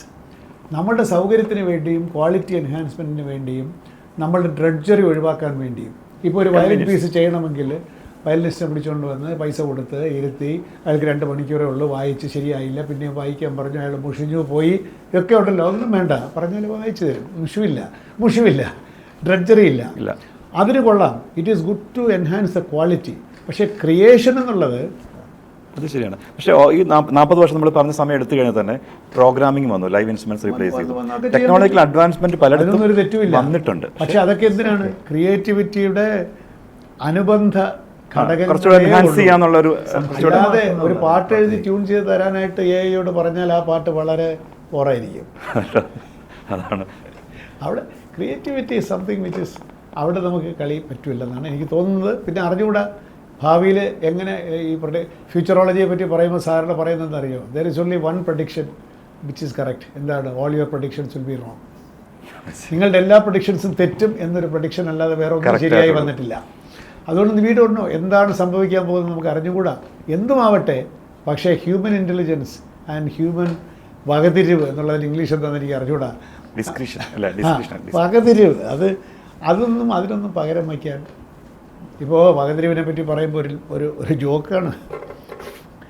അമേരിക്കയിൽ നമ്മുടെ ഒരു സുഹൃത്ത് പോയി. അയാൾക്ക് അന്ന് 75 വയസ്സായി. അപ്പോൾ അവിടെ ചെന്നപ്പോൾ കുട്ടിയുടെ ഒരു മലയാളി വീട്ടിൽ പോയപ്പോൾ ഇതുമായിട്ട് ബന്ധപ്പെട്ടല്ല കേട്ടോ, വകതിരിവിനെ പറ്റിയാണ് ഞാൻ പറയുന്നത്.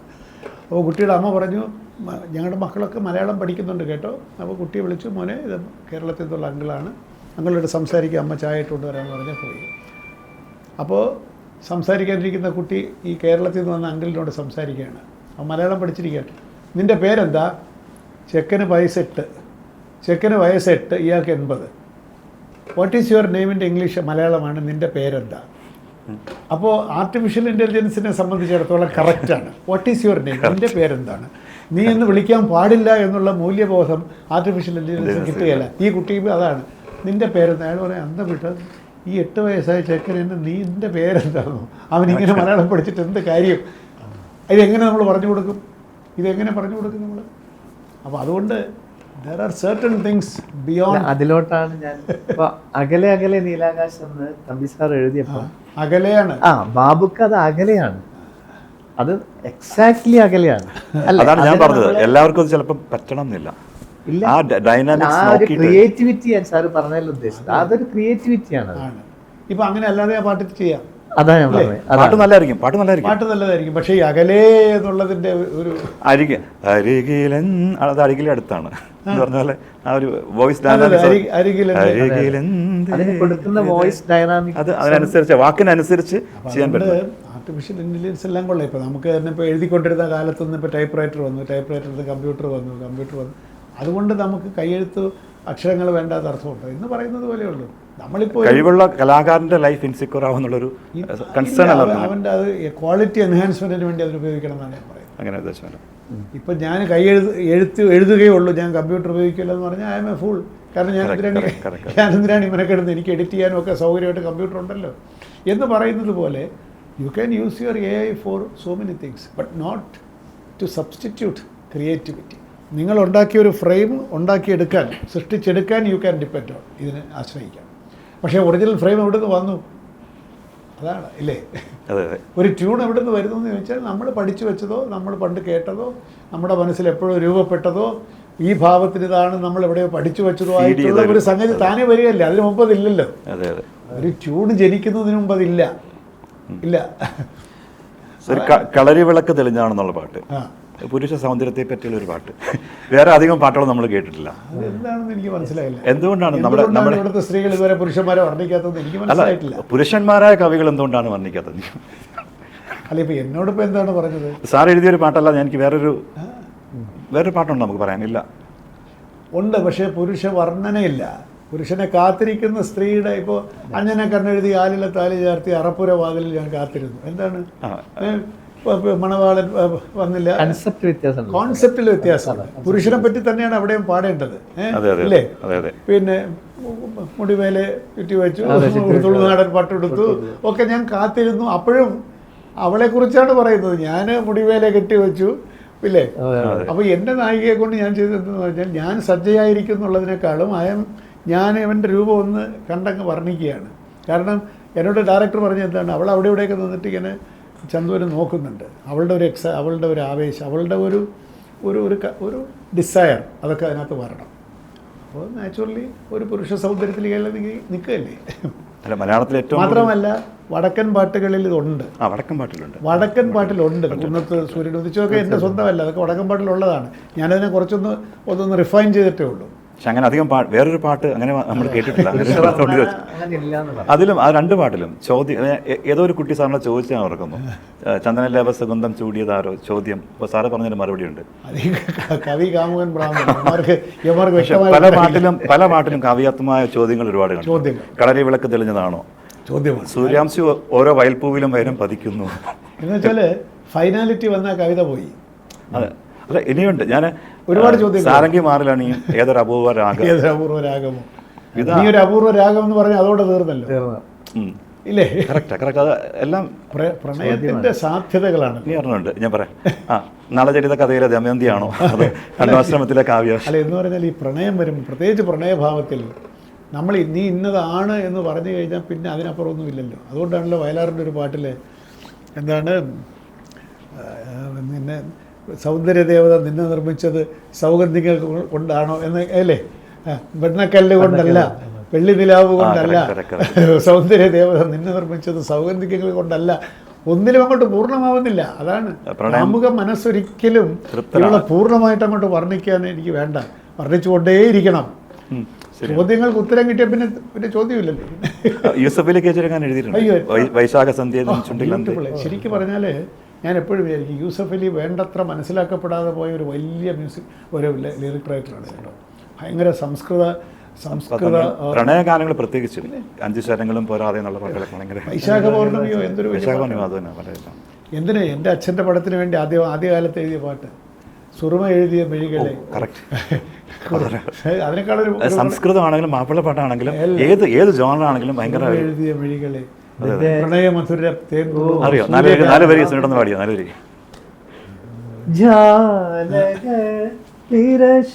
തിരശീലതീക്കി ജാലമെറിയുവതെന്തിനോ തേൻ പുരട്ടിയ മുള്ളുകൾ നീ കരളിലെറിയുവതെന്തിനോ. തേൻ പുരട്ടിയ മുള്ളുകളാണ് കേട്ടോ. ഇത് തന്നെ പിന്നീട് സ്നേഹം എന്നുള്ളൊരു സിനിമയിൽ പേരറിയാത്തൊരു നൊമ്പരത്തെ പ്രേമം എന്ന് ആരോ വിളിച്ചു. സാറിന്റെ ആദ്യത്തെ പാട്ട് ബാബുക്കയില് ഒഫീഷ്യലി അല്ലാതുള്ള വളരെ നല്ല നല്ല എങ്ങനെ ഞാൻ അവരെ അന്ന് കണ്ടിട്ടില്ല. അച്ഛൻ്റെ കൊടുത്തയക്കുന്നു, പിന്നെ നമ്മൾ ഫൈനൽ പ്രോഡക്റ്റ് അയക്കുന്നു എന്നുള്ളത് ഞാൻ കേട്ടിട്ടുണ്ട്. ബാക്കി പാട്ടുകളുടെ ഒപ്പം വയലാറൻ എഴുതിയതാണോ എന്ന് ആളിലൊക്കെ പറഞ്ഞു പോയി. അങ്ങനെ തെറ്റിദ്ധാരണയുണ്ടോ ആ സമയത്ത്? ഞാൻ വിചാരിച്ചെന്താണ്, ഈ പാട്ടൊക്കെ നന്നായതിനു ശേഷം അടുത്ത പടം ചിലപ്പോൾ അച്ഛൻ എനിക്ക് ഓഫർ ചെയ്യുമായിരിക്കും. ആ ഭാഗത്തോട്ട് തിരിഞ്ഞു നോക്കി. അപ്പോൾ അടുത്ത പടത്തിനെ പറ്റി പറയുമ്പോൾ അച്ഛൻ വേറെ എന്തിനാണ്, ഞാനിവിടെ ഇരിക്കുകയല്ലേ, നീ എവിടെ ഇരുന്നാൽ മതി, ഞാനത് എഴുതിച്ചോളാം. അപ്പോൾ ഇതൊരു പാട്ട് ഞാനൊരു ശുപാർശ നടത്തിയതിൻ്റെ ഗുണമായിട്ടാണ് ഞാൻ 85 തൊട്ട് വളരെ ആക്റ്റീവായിരുന്നു. അത് അപ്പം ഞാൻ പഠിക്കുന്നത്, ഞാനത് BSc ഫൈനൽ ഇയർ പഠിക്കുകയാണ്. ഈ 73 72 ഈ എന്താണ് മന്ദാര മണമുള്ള കാറ്റ് നീ ഒരു സന്ദേശവാഹകനല്ലേ എന്ന പാട്ട് എഴുതുമ്പോൾ ഞാൻ കോളേജ് സ്റ്റുഡൻ്റാണ്. അതിനുശേഷം പിന്നെ ഞാൻ MA പോയി. MA കഴിഞ്ഞ് പിന്നെ ഒത്തിരി ജോലി ചെയ്തു, IAS കിട്ടി. അതെല്ലാം കഴിഞ്ഞിട്ടാണ് IAS 78 കിട്ടി. 80 ഞാനിവിടെ വന്നു. 84 ആയപ്പോഴാണ് എനിക്ക് ഇരിക്കപ്പുറത്ത് ഇല്ലാതായത്. അപ്പോൾ ഞാൻ അച്ഛനോട് പറഞ്ഞു, ഞാൻ സിനിമയിൽ പാട്ട് എഴുതാൻ പോവാണ്. ഞാൻ വിചാരിച്ചത് വേണ്ടെന്നൊക്കെ പറയാം. അപ്പം അച്ഛൻ പറഞ്ഞു, നീ ഇപ്പോൾ IAS ആയിരുന്നു, എനിക്ക് ഇഷ്ടമുള്ളത് ചെയ്തു. നീലക്കടമ്പ്. അങ്ങനെയാണ് ഞാൻ നീലക്കടമ്പുകളാണ് പടം ആദ്യം വന്നതെങ്കിലും പിന്നെ ഒഴിവുകാലമാണ് ശരിക്കും ആദ്യം ചെയ്ത പടം. അത് ഞാൻ BBGയോട് അങ്ങോട്ട് പറയുകയാണ്, എനിക്ക് അടുത്ത പടം തരണം എന്ന് പറയും, പാട്ടെഴുതാൻ. അപ്പോൾ സാറിന് പാട്ടെഴുതാൻ അറിയാമോ എന്ന് അദ്ദേഹം ചോദിച്ചില്ല കേട്ടോ. ഞാൻ പറയും എനിക്കറിയാം, ഞാൻ എത്രയോ കാലമായിട്ട് ഇത് പരിശീലിച്ചുകൊണ്ടിരിക്കുകയാണ്. വയലാറിൻ്റെ പാട്ടിനെയൊക്കെ ഞാൻ തന്നെ ബദലെഴുതി വെച്ചിരിക്കുകയല്ലേ. എന്നിട്ട് ജോൺസനെ ഞാൻ ആദ്യം കാണുകയാണ്. പത്മരാജനെ നേരത്തെ അറിയാം, ഭരതനെ ഞാൻ അധികം പരിചയമില്ല, എന്നാലും ഭരതനുണ്ട്. കഥ പറഞ്ഞു തന്നു പത്മരാജൻ. ജോൺസൺ ആദ്യം കാണുന്നു. അപ്പോൾ നമ്മൾ ധാരണയായി, ഒരു പാട്ട് ഞാൻ എഴുതി കൊണ്ടുവരാം, മറ്റത് ട്യൂണിട്ട് എഴുതാം. അങ്ങനെ പിറ്റേന്ന് രാവിലെ ഞാൻ സായന്തനം കൊണ്ടു കൊടുത്തു. അപ്പോൾ എല്ലാവർക്കും ഇഷ്ടമായി. പത്മരാജൻ വളരെ അഭിപ്രായമൊക്കെ പറഞ്ഞു. നീലാഞ്ജന ദ്യുതി എന്നുള്ള വാക്കൊക്കെ പുതിയ വാക്കാണ്, വളരെ നന്നായിരിക്കുന്നു എന്നൊക്കെ പത്മരാജൻ എന്നെ പ്രോത്സാഹിപ്പിച്ചു. ഭരതനും പ്രോത്സാഹിപ്പിക്കുന്നു. ആദ്യമായിട്ട് പാട്ട് എഴുതാൻ പോയില്ലേ. ജോൺസൺ ആണെങ്കിൽ അത് കിട്ടിയ ഉടൻ വായിച്ചു നോക്കി ആദ്യം പിടിച്ചതാണ്. അങ്ങനെ വലിയവരൊക്കെ ഒരു ദേവരാജൻ സ്റ്റൈലാണ്, വരികളൊക്കെ നോക്കി. ഹാർമോണിയമാണ് ആദ്യം ഇട്ട ട്യൂണ് തന്നെയാണ്. നിഴൽ വീശില്ല ശ്രാവൺ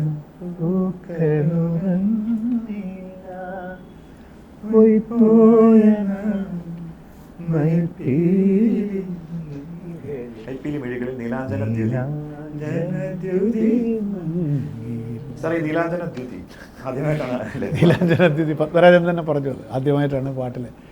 അപ്പോൾ മയിൽപ്പീലിയുടെ ഈ വർണ്ണം, മയിൽപ്പീലിയുടെ കണ്ണിനകത്തുള്ള ഒരു നിറമുണ്ടല്ലോ, അതിന് നീലാഞ്ജനദ്യുതി എന്നല്ലാതെ എന്ത് പറയും? നീലാഞ്ജനത്തിൻ്റെ ദ്യുതി എന്നല്ലേ മയിൽപ്പീലിയുടെ കണ്ണിന് ചുറ്റുമുള്ള. അപ്പോൾ മയിൽപ്പീലിയെ പറ്റിയാണല്ലോ പറയുന്നത്. പൊയ്പോയ നാളിൻ്റെ മയിൽപ്പീലി മിഴികളിൽ നീലാഞ്ജനദ്യുതി മങ്ങിയില്ല. അതാണ് മയിൽപ്പീലി മിഴിയിലാണ്. മയിൽപ്പീലി ഓർമ്മ വരണം. കളർ കോമ്പിനേഷൻ വേറെ ഇല്ല. അതിനിതല്ലാതെ ഒരു വാക്ക് എനിക്ക് കിട്ടുന്നില്ല. നീലാഞ്ജനദ്യുതി എന്നല്ലാതെ ഒരു വാക്ക് നമ്മൾ മയിൽപ്പീലിയാണ്. ശ്രീമതി പക്ഷികൾ സാധകം ചെയ്യും ഈ സാമഗാനത്തിൽ അലിയാൻ, പ്രാണനിൽ വിങ്ങും അചുംബിത മൗനം, ചിറകുകൾ തേടും മൗനം. അതാണ്. അപ്പോൾ എന്താണ് ഈ ശ്രീമതി പക്ഷി? അങ്ങനെ ഒരു പക്ഷിയുണ്ട്. അതിപ്പം വയലാറും പല പക്ഷികളെ ഉണ്ടാക്കിയിട്ടുണ്ട്. ശ്രീവല്ലഭൻ എന്ന് വരും, ശ്രീതിലക പക്ഷി. സീതപക്ഷി ഉണ്ടാവും, പക്ഷേ ശ്രീതിലക പക്ഷിയുണ്ടോ? അത് വയലാറിൻ്റെ സ്വന്തമാണ്. എന്ന് പറഞ്ഞ പോലെ ശ്രീമതി പക്ഷികൾ സാധകം ചെയ്യും ഈ സാമഗാനത്തിലടിയാണ്. അല്ലാതെ കഥാനായിക വിവാഹിതയാണ്. വിവാഹിതയും ഈ ഇപ്പോൾ പ്രേംനസീറായിട്ട് അഭിനയിക്കുന്ന ആളുകളുടെ ഭർത്താവല്ല. ഇവരെ യാദൃച്ഛികമായിട്ട് കണ്ടുമുട്ടുകയാണ്. പഴയ ബന്ധം ഒന്ന് പുനർജനിക്കുകയാണ്. രണ്ടുപേരും വേറെ വിവാഹിതരാണ്. അപ്പോൾ ശ്രീമതിയാണല്ലോ. അപ്പോൾ ആ സന്ദർഭത്തിലാണ് പറയുന്നത്, ശ്രീമതി പക്ഷികൾ സാധകം ചെയ്യും ഈ സാമഗാനത്തിലലിയാൻ, പ്രാണനിൽ വിങ്ങും അചുംബിത മൗനം, ചിറകുകൾ തേടും മൗനം. ഒരു വിങ്ങലാണ്. പിന്നെ കഥ മുഴുവനായിട്ട് മനസ്സിലാക്കിയിട്ട് നമുക്ക് എഴുതാം ശ്രീമതി പക്ഷികൾ. അങ്ങനെ അപ്പോൾ അങ്ങനെയൊക്കെ ചില പ്രയോഗങ്ങൾ. അന്ന് ആ പാട്ട് എനിക്ക് വലിയ ഇഷ്ടപ്പെട്ടൊരു പാട്ടാണ്. കാരണം എന്ന് വെച്ചാൽ അന്ന് സന്ദർഭത്തിൽ ഇണങ്ങുന്നത്. പിന്നെ കോമ്പസിഷൻ. പിന്നെ ഞാൻ പറഞ്ഞതുപോലെ എൻ്റെ വാർദ്ധക്യത്തിലേക്കും കൂടെ ഞാൻ എഴുതി വെച്ച പാട്ടാണ് സായന്തരം നിഴൽ വീശിയില്ല. അന്ന് എനിക്ക് സായന്തരമായിരുന്നില്ല. ഞാനത് എഴുതുമ്പോൾ എനിക്ക് 35 വയസ്സ് വരെ ഉള്ളൂ. നല്ല മധ്യാഹ്ന സൂര്യനായിട്ട് നിൽക്കുന്ന സമയമാണ്. ഇപ്പോൾ സായന്തരമാണ്, പക്ഷേ എൻ്റെ മനസ്സിൽ സായന്തരമായിട്ടില്ല.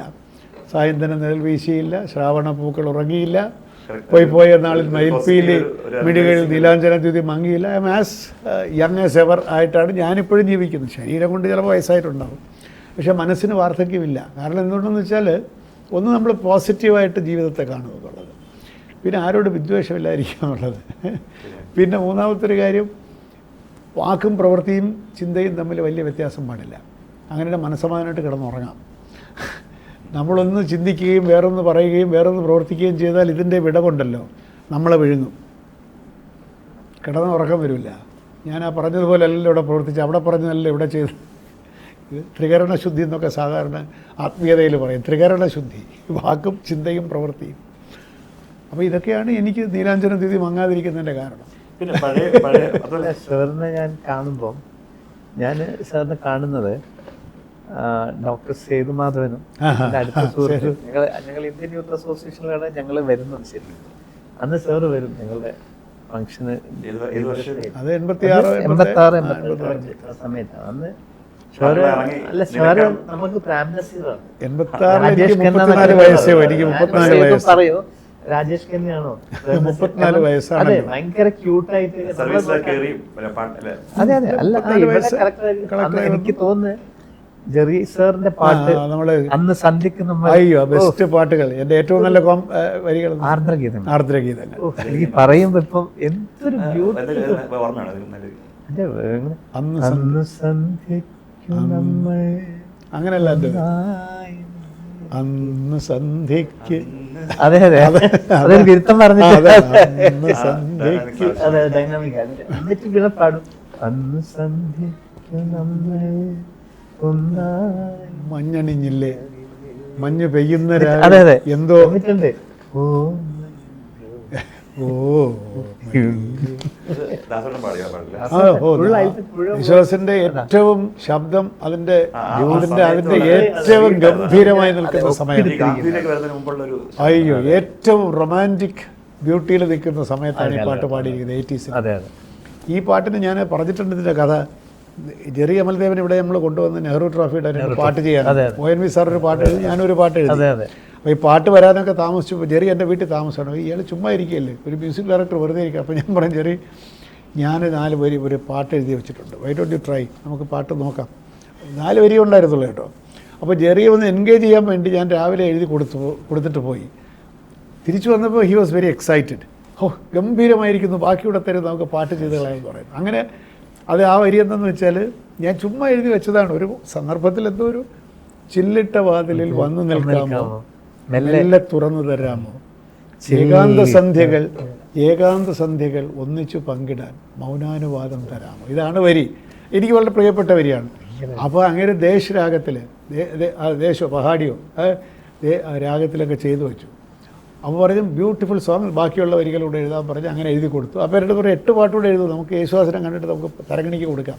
അങ്ങനെയാണ് ഇദ്ദേഹം തന്നെ ഞാൻ 8 പാട്ടും എഴുതി കൊടുത്ത് ട്യൂൺ ചെയ്ത് യേശുദാസിനെ കൊണ്ട് കാണിച്ചു. തരംഗിണി ഇറക്കാമെന്ന് പറഞ്ഞു. അങ്ങനെയാണ് ആർദ്രഗീതങ്ങൾ ഇറക്കുന്നത്. 8 10 പാട്ടുണ്ട്, റെപ്യൂട്ടേഷനൊക്കെ ഉണ്ട്, ഒരു മീരാ ഭജനുണ്ട്. എല്ലാ പാട്ടുകളും നല്ലതാണ് അതിൽ. സിനിമയാണെങ്കിൽ എനിക്കുണ്ടെന്ന്, പക്ഷേ ഒരുപാട് പടം ഞാൻ വിട്ടിട്ടുണ്ട്. കാരണം എനിക്ക് ഉദ്യോഗം പ്രധാനമായതുകൊണ്ട് സാറേ നാളെ വരാമോ മദ്രാസിൽ, ടിക്കറ്റ് അങ്ങോട്ട് കൊടുത്തേ, അങ്ങനെ വരാൻ പറ്റില്ല, എനിക്ക് ഇവിടെ മീറ്റിങ്ങുകൾ വെച്ചിരിക്കുകയല്ലേ, മന്ത്രി വരികയല്ലേ, അതൊന്നും ഞാൻ പോവില്ല. സെക്രട്ടേറിയറ്റിലുള്ള ഇപ്പോഴും അങ്ങനെ തന്നെ ചെല്ലു വിളിക്കും. ഞാനതിന് പ്രയോറിറ്റി കൊടുത്തില്ല. കാരണം അല്ലെങ്കിൽ നമ്മൾ ജോലി രാജിവെക്കും. ഒരു പാഷൻ, ഒരു കാര്യം ഇപ്പോൾ സുനിയോട്ടോടെ പലപ്പോഴും നമ്മൾ പറയാറുണ്ട്, എന്തുകൊണ്ട് ഒരു ബ്രേക്ക് എടുത്ത്. സാർ ഒരു ഇൻ്റർവ്യൂവിൽ ഒരു കുട്ടി ചോദിച്ചു, വഴിതെറ്റി സിനിമയിൽ വന്നതാണോ? അല്ലല്ല. അപ്പം സാർ കൊടുത്തൊരു മറുപടി, വഴി അല്ലേ തെറ്റിയിരുന്നു, പക്ഷേ ഇപ്പോൾ ശരിയായ വഴിയിലാണ്. പക്ഷെ ഇപ്പോഴും ഞാൻ സുനിയോട്ടോടെ പലപ്പോൾ ചോദിക്കും, നിങ്ങൾ എന്തുകൊണ്ട് 5 വർഷം ലീവ് എടുത്തിട്ട്, കാരണം മൂപ്പരുടെ കൂടെ സ്റ്റാർട്ട് ചെയ്തവരൊക്കെ കുറേ കൂടെ ഹിറ്റ് പാട്ടുകൾ അല്ലെങ്കിൽ കുറേ എന്തുകൊണ്ട് ചെയ്യാമായിരുന്നു ചോദിച്ചു. ഈ കാലഘട്ടത്തിൽ എനിക്കൊരു 4 വർഷം കൊണ്ട് ഒരുപാട് പേര് മറ്റു പ്രൊഫഷണലിൽ സക്സസ്ഫുൾ ആവേണ്ടവർ ഇവിടെ വന്നിട്ട് തിരിച്ചു പോകുന്നുണ്ട്, അല്ലേ? ഒരുപാട് പേര് വന്നിട്ട് പോകുന്നുണ്ട്. ഡയറക്ഷൻ അതിൽ ഞാൻ സാറ് പറഞ്ഞതിനൊന്ന് കണക്ട് ചെയ്യാം. സാറിൻ്റെ അച്ഛൻ പറഞ്ഞാൽ എൻ്റെ ഫാദർ ഈ പറഞ്ഞ പോലെ ഇവിടുത്തെ അറിയപ്പെടുന്ന ഫാമിലിയിൽ ഒരു ബന്ധമാണ്. കുറേ മ്യൂസീഷ്യൻസിൻ്റെ കൂടെ യാത്ര ചെയ്തിട്ടുണ്ട്. ദേവര മാഷും ബാബുക്കൊക്കെ. ഈ മാധുര്യം എൻ്റെ വീട്ടിൽ എങ്ങനെ താമസിച്ചെന്ന് പലർക്കും അറിയില്ല. 7 വർഷം എൻ്റെ വീട്ടിൽ താമസിച്ചെന്താണ് മാഷ് ആയിട്ടുള്ള പണ്ടുള്ളൊരു ബന്ധം. ബാബുക്കയുടെ കൂടെ പോയിട്ട് അച്ഛന് കുറേ സംഗീതത്തിൻ്റെ ആളുകളായിട്ടുള്ള പഴയ കെ സുകുമാരൻ, മച്ചാട്ട് വാസന്തി, അങ്ങനത്തെ കുറേ ആളുകളായിട്ട് ബന്ധമുണ്ട്. പക്ഷേ അന്നത്തെ കാലഘട്ടം കുറച്ച് വ്യത്യാസമുണ്ട്. അച്ഛൻ പറയും ഒരു ജോലി ശ്രീപത്മനാഭൻ്റെ 4 ഏക്കറാണ്. ലൈഫ് സെക്യൂർ ആവില്ല എന്നുള്ളൊരു ഞാൻ PG ചെയ്യുമ്പോൾ തന്നെ പറഞ്ഞു ഈ പ്രോഗ്രാമിന് പോകുന്നുണ്ടെന്നൊക്കെ എനിക്കറിയാം, പക്ഷേ യു ഷുഡ് കോൺസെൻട്രേറ്റ് ഉള്ള ഒരു ജോബ് വേണം. അച്ഛൻ ഇതുപോലെ കോർപ്പറേഷൻ ഉദ്യോഗസ്ഥനായിരുന്നുകൊണ്ട് അച്ഛൻ പറയാതെ എനിക്ക് പിന്നെ ഫ്യൂച്ചറിൽ അല്ല അത് മനസ്സിലാവും. അങ്ങനെ ചെയ്ത ഒരുപാട് മലയാറ്റൂർ ആണെങ്കിലും MG ശ്രീമാട്ടകൻ അങ്ങനല്ലേ വേണുഗോപാലൊക്കെ ജോലി വിട്ടിട്ട് അതെ. ചെയ്യുന്നുള്ളതാണ്. ഒരു ചോയ്സാണ്, നമ്മുടെ ഒരു പേഴ്സണാലിറ്റിയാണ് അതിനകത്ത്. പക്ഷെ ഇന്ന് മറ്റ് അഡ്വക്കേറ്റ് ആണെങ്കിലും ഡോക്ടേഴ്സ് ആണെങ്കിലും മറ്റു പല പ്രൊഫഷനും സക്സസ്ഫുൾ ആവുന്ന സ്റ്റേജിൽ അത് ഇങ്ങോട്ട് വരികയാണ് സിനിമയുടെ ലോകത്തോട്ട്. അത് സിനിമ ഒരു ഫ്ലെയിമാണത്, അതൊരു ഫ്ലെയിമാണ്. അതിനകത്ത് ആകർഷിക്കപ്പെട്ട് ചിലപ്പോൾ നമ്മൾ വളരെ ഗംഭീരമാവും, ചിലപ്പോൾ വെന്ത് ഭരിക്കും. അതെ. ആ റിസ്ക് എടുക്കാൻ വയ്യാഞ്ഞിട്ടാണ്. ഇപ്പോൾ ഞാൻ IAS രാജിവെച്ചിട്ട് ഫുൾ ടൈം ഗാനരചയിതാവായി ജീവിക്കാമെന്ന് വിചാരിച്ചിട്ടുണ്ടെങ്കിൽ എൻ്റെ ജീവിതം എങ്ങനെ ആവില്ല. രണ്ട് പടങ്ങൾ പാട്ട് മോശമാകുന്നു, ഞാൻ തൊഴിലില്ലാതെ അങ്ങോട്ട് ഇട്ട് നടക്കും. ഇത് ദീർഘവീക്ഷണം ചെയ്യാനുള്ള ഒരു കഴിവ് നമുക്ക് വേണമല്ലോ. അല്ലെങ്കിൽ എൻ്റെ വീട്ടിൽ കോടിക്കണക്കിന് രൂപ ഉണ്ടാവും, സാരമില്ല ഈ ജോലി വേണ്ടാത്ത. അപ്പോൾ IAS പോലുള്ള ജോലി രാജിവെച്ച് ഗാനരചയിതാവായി കളയാമെന്ന് വിചാരിക്കാനുള്ള മൗഢ്യം എനിക്കില്ല. കരിയറും പാഷനും നമ്മുടെ കൺഫ്ലിക്റ്റ് ഉള്ളവർക്ക് ഒരു അപ്പോൾ ഇത് രണ്ടും കൂടെ ഞാനിതിനകത്തെ വളരെ ക്ലിയർ ആയിട്ടാണ് ഇത് രണ്ടും കൂടെ കൊണ്ടു കിടക്കുക എന്നുള്ളത് തന്നെയാണ് ഞാൻ വിചാരിച്ചത്. പക്ഷേ സിനിമയിൽ നമുക്ക് ഏറ്റവും ബെസ്റ്റ് ആവാൻ ഒരു പക്ഷേ സാധിക്കില്ല, കാരണം നമ്മൾ ഫുള്ളി അതിനകത്തില്ല. പല പടങ്ങളും നമുക്ക് വിടേണ്ടി വരും. ഇപ്പോൾ എനിക്ക് കുറച്ചുകൂടെ ഫ്രീഡം ഉണ്ട്, ഞാനതുകൊണ്ട് കുറച്ചുകൂടെ സജീവമാണ് താനും ഇപ്പോൾ. അപ്പോൾ നമ്മളൊരു ബന്ധമുണ്ടാക്കിയല്ലോ, സിനിമയായിട്ടൊരു ബന്ധമുണ്ടായി എന്നുള്ളതാണ് എൻ്റെ ജീവിതത്തിൽ ഏറ്റവും വലിയൊരു നേട്ടം. അത് പറഞ്ഞത് അത് ഞാൻ കണക്ട് ചെയ്യാം. ഇപ്പം സാറ് പറഞ്ഞ പോലെ 35 വർഷമായി ഇൻഡസ്ട്രിയിൽ. പക്ഷെ എനിക്ക് കിട്ടിയൊരു ഭാഗ്യം എന്ന് പറഞ്ഞാൽ സൗത്തിലെ എല്ലാ സിംഗേഴ്സിനോടൊപ്പം പാടാൻ കഴിഞ്ഞിട്ട് അവരോടൊപ്പം യാത്ര ചെയ്തത് എൻ്റെ വീടായിട്ടുള്ള ബന്ധം സുശീലാമ്മ എല്ലാം, അതായത് ലെജൻസ്, അവരെ കണ്ട് പഠിക്കാൻ നമുക്ക് പുതിയ തലം. ഞാൻ എപ്പോഴും ഏതെങ്കിലും ഇനോഗ്രേഷനുമായി പറയാം, അവരൊക്കെ ഒരു പുസ്തകം. ജാനകിയമ്മ, സുശീലാമ്മ, ലീലാമ്മ ചേച്ചി, വസന്താമ്മ, ജയേട്ടൻ, ഉദയഭാൻ സാറ്, SPB സാറ്, ദാസേട്ടൻ, എല്ലാവരുടെ ഒപ്പം യാത്ര ചെയ്യാം. ഞാനൊരു 3500 വേദി ഈ ജോലിയോടൊപ്പം ഒരു സെൻട്രൽ ഗവൺമെന്റ് ഓഫീസറായിട്ടും ചെയ്യാൻ പറ്റി. പക്ഷേ സാറ് പറഞ്ഞ പോലെ ഞാൻ ഈ ജോലി ഉപേക്ഷിച്ചിരുന്നെങ്കിൽ ഞാൻ വെന്ത് മരിച്ചിട്ടുണ്ടാവും. അതാ പുതിയ തലമുറ ആ ഡിസിപ്ലിൻ സാറിന് അങ്ങനെ തോന്നുന്നു? പഴയ തലമുറയുടെ ആ ഒരു സംസ്കാരം, ആ ഒരു ഡിസിപ്ലിൻ ഒന്നും നമ്മുടെ പിന്നെ വേറെ ഒന്നുണ്ട്, ജോലിയോടുള്ള നമ്മുടെ ബന്ധമല്ല പുതിയ തലമുറയ്ക്കുള്ളത്. ഇപ്പോൾ ഗിഗ് എക്കോണമി എന്ന് പറഞ്ഞാൽ എന്താണ്? ഞാനിപ്പോൾ ഒരു 2 വർഷമുള്ളത് ജോലി ചെയ്യുന്നു, ജോലി വിടുന്നു, കുറേ കാലം ചുമ്മാ ഇരിക്കുന്നു. ഇപ്പോൾ എന്താണ്? I am doing nothing, I am taking rest, I am taking a break. No commitment. പ്രത്യേകിച്ച് അങ്ങനെ കമ്മിറ്റ്മെൻറ്റില്ല. ആളുകൾക്ക് അടുത്ത പ്രാവശ്യം 2 വർഷം വേറെ ജോലി കിട്ടും. അപ്പോൾ ഈ ജോബ് സെക്യൂരിറ്റി എന്നൊക്കെ ഉള്ളത് അതല്ല, കമ്മിറ്റ്മെന്റ്. ഇപ്പം ഡിസിപ്ലിൻ്റെ ഒരു കാര്യം പറഞ്ഞല്ലോ. ഇപ്പോൾ സാറ് നമ്മൾ ആ പാട്ട് എഴുതിയ സമയം അതിനിടയ്ക്ക് ചെറിയ കറക്ഷൻ പോലും ആ ഒരു ഇതുണ്ട്, സമയമെടുത്ത് അതിലൂടെ കാണിക്കുന്ന ഒരു പാഷൻ. പുതിയ തലമുറ ഒന്നും അങ്ങനെ ഒരു അറിഞ്ഞുകൂടാതെ അവരുടെ എന്താണെന്നുള്ളത്. കാരണം അവരുടെ സെൻസ് ഓഫ് പെർഫെക്ഷൻ വേറെയാണ്, വേറെ പ്രയോറിറ്റീസ് ആർ ഡിഫറെൻറ്റ്.